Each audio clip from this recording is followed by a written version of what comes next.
സുവിശേഷത്തിൻ്റെ പശ്ചാത്തലത്തിൽ നമ്മൾ ചോദിക്കേണ്ട ചില ചോദ്യങ്ങളുണ്ട്.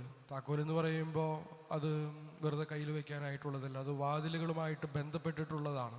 ഒന്ന്, നമ്മുടെ ജീവിതത്തിൽ തുറന്നിടേണ്ടിയിരുന്നിട്ടും അടച്ചിട്ട വാതിലുകൾ ഏതൊക്കെയാണ്? രണ്ടാമത്തെ ചോദ്യം, നമ്മുടെ ജീവിതത്തിൽ അടച്ചിടേണ്ടിയിരുന്നിട്ടും തുറന്നു വെച്ച വാതിലുകൾ ഏതൊക്കെയാണ്? തുറന്നിടേണ്ടിയിരുന്നിട്ടും അടച്ചിട്ട വാതിലുകളെ പറ്റി നമ്മൾ ചിന്തിക്കുമ്പോൾ ചിലപ്പോഴൊക്കെ സംഭവിക്കാറില്ലേ, ഭാര്യയും ഭർത്താവും തമ്മിൽ പിണക്കമായി, ഭാര്യ വീട്ടിലേക്ക് പോയി 2 ദിവസം കഴിയുമ്പോൾ അങ്ങനെ പോയത് ശരിയായില്ല എന്ന് തിരിച്ചറിഞ്ഞ് ഭർതൃഗൃഹത്തിലേക്ക്, ഭർത്താവിൻ്റെ അടുത്തേക്ക് തിരികെ വരുമ്പോൾ ഒരുപക്ഷെ വീടിൻ്റെ വാതിലുകൾ അടയ്ക്കപ്പെടുന്നില്ലായിരിക്കും. പക്ഷേ വീട്ടിലേക്ക് കയറി വരുമ്പോഴും ഭർത്താവിൻ്റെ ഹൃദയത്തിൻ്റെ വാതിൽ എത്ര കണ്ട് തുറന്നു വെച്ചിട്ടുണ്ട് തിരികെ വരുന്ന ഭാര്യയെ കണ്ടീഷൻസ് ഇല്ലാതെ സ്വീകരിക്കാനായിട്ട് എന്ന് ചിന്തിക്കുന്നത് നല്ലതാണ്. ചിലപ്പോഴൊക്കെ അവൾ പോയിട്ട് തിരികെ വന്നതല്ലേ എന്നുള്ള ചിന്തയിൽ എന്നോട് ചോദിക്കാതെ പോയതാണല്ലോ, അതുകൊണ്ട് തന്നെ ആ തിരികെ വരൽ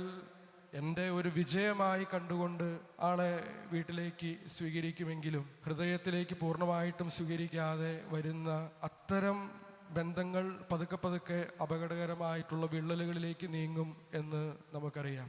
ദൈവം ഇപ്പോഴും അനുതാപത്തോടെ തിരികെ വരാനായിട്ട് തുറന്നു വെച്ചിരിക്കുന്ന ഒരു സാധ്യത ഞാൻ എൻ്റെ ജഡ്ജ്മെന്റ് കൊണ്ട് അടച്ചിടുന്നുണ്ടോ? ഇതാണ് അടിസ്ഥാനപരമായിട്ട് നമ്മൾ ചോദിക്കേണ്ടുന്ന ആദ്യത്തെ ചോദ്യവുമായി ബന്ധപ്പെട്ട ചോദ്യം. രണ്ടാമത്തെ ചോദ്യം നമ്മൾ പറഞ്ഞു, അടച്ചിടേണ്ടിയിരുന്നിട്ടും നമ്മൾ തുറന്നു വെച്ച വാതിലുകൾ ഏതൊക്കെയാണ്? പെട്ടെന്ന് നമ്മുടെ മനസ്സിലേക്ക് വരുന്നത് സോഷ്യൽ മീഡിയ ഒക്കെ. അവിടെ നമ്മളിങ്ങനെ വാതിലുകൾ തുറന്നിട്ടിരിക്കുകയാണ്. റീൽസിൻ്റെ രൂപത്തിൽ, ചാറ്റുകളുടെ രൂപത്തിലൊക്കെ എന്തോരം കാര്യങ്ങളാണ്, അനാവശ്യമായ കാര്യങ്ങളാണ് നമ്മുടെ ജീവിതത്തിൽ ഇങ്ങനെ മലക്കെ തുറന്നിട്ടിരിക്കുന്ന വാതിലിലൂടെ, നമ്മുടെ മൊബൈൽ ഫോണിലൂടെയൊക്കെ നമ്മുടെ ജീവിതത്തിലേക്ക് കടന്നു വരുന്നത്. അതുപോലെ തന്നെയാണ് തെറ്റായ ബന്ധങ്ങൾ. സ്വന്തം ജീവിത പങ്കാളിയുടെ മുമ്പിൽ നമ്മൾ പലപ്പോഴും വാതിലുകൾ അടച്ചിടുമ്പോഴും തെറ്റായിട്ടുള്ള ചില ബന്ധങ്ങളിലേക്ക് നീങ്ങാൻ സാധ്യതയുള്ള ആളുകളുടെ മുമ്പിൽ വാതിലുകൾ മലക്കെ തുറന്നിടുന്ന പ്രവണത നമ്മുടെ ജീവിതത്തിൽ എവിടെയെങ്കിലുമൊക്കെ ഉണ്ടോ എന്ന് നമ്മൾ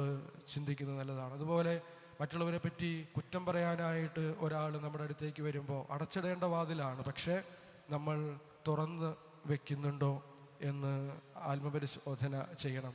സ്നേഹമുള്ളവരെ, ചില വാതിലുകൾ സ്നേഹത്തോടെ നമ്മൾ തുറക്കണം, ചില വാതിലുകൾ ജ്ഞാനത്തോടെ, വിവേകത്തോടെ നമ്മൾ അടയ്ക്കണം. ഏത് വാതിലിന് ഏത് തീരുമാനം എടുക്കണം എന്നുള്ള തിരിച്ചറിവാണ് നമ്മുടെ ജീവിതത്തിൻ്റെ ആത്മീയ പക്വത എന്ന് പറയുന്നത്.